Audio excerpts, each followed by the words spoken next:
2 দিন ধরে সুনামগঞ্জের তাহিরপুরের সীমান্তবর্তী ভারতের মেঘালয়ের চেরাপুঞ্জিতে অধিক বৃষ্টিপাতের ফলে জেলার সুরমা, কুলিয়ারা, বৌলাই, জাদুকাটা, চলতি ও রক্তি নদীতে পানি বৃদ্ধি পেয়ে তাহিরপুর ও আনোয়ারপুর রাস্তায় পানি ওঠায় যান চলাচল ব্যাহতসহ সাধারণ জনগণ দুর্ভোগে পড়েছেন।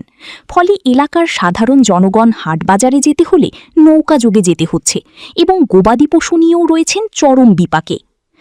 পানি উন্নয়ন বোর্ড সূত্রে জানা যায়, গত শনিবার সারা রাত বৃষ্টিপাত শুরু করে আজ রোববার পর্যন্ত থেমে থেমে বৃষ্টিপাত অব্যাহত থাকায় সুনামগঞ্জ শহরের 16 ঘর পয়েন্টে সুরমা নদীর পানি বিপদসীমার 40 সেন্টিমিটার নিচ দিয়ে প্রবাহিত হচ্ছে এবং গত 24 ঘণ্টায় 20 মিলিমিটার বৃষ্টিপাত রেকর্ড করা হয়েছে।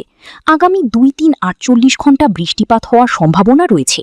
তবে জেলার তাহিরপুর, মধ্যনগর সহ নিম্নাঞ্চলের রাস্তাঘাটে পানি প্রবেশ করায় সাধারণ অসহায় মানুষজন তাদের বসতভিটা, গবাদি পশু ও ধানচাল নিয়ে দুশ্চিন্তায় রয়েছেন। এই ব্যাপারে সুনামগঞ্জ পানি উন্নয়ন বোর্ডের নির্বাহী প্রকৌশলী মামুন হাওড়াদার বলেছেন, আগামী 40 ঘণ্টা ভারী বৃষ্টিপাতের সম্ভাবনা রয়েছে, তবে বড় ধরনের কোনো বন্যার আপাতত কোনো আশঙ্কা নেই। 3 দিন পর আবহাওয়া ভালো হবে বলে আবহাওয়া পূর্বাভাস জানিয়েছে।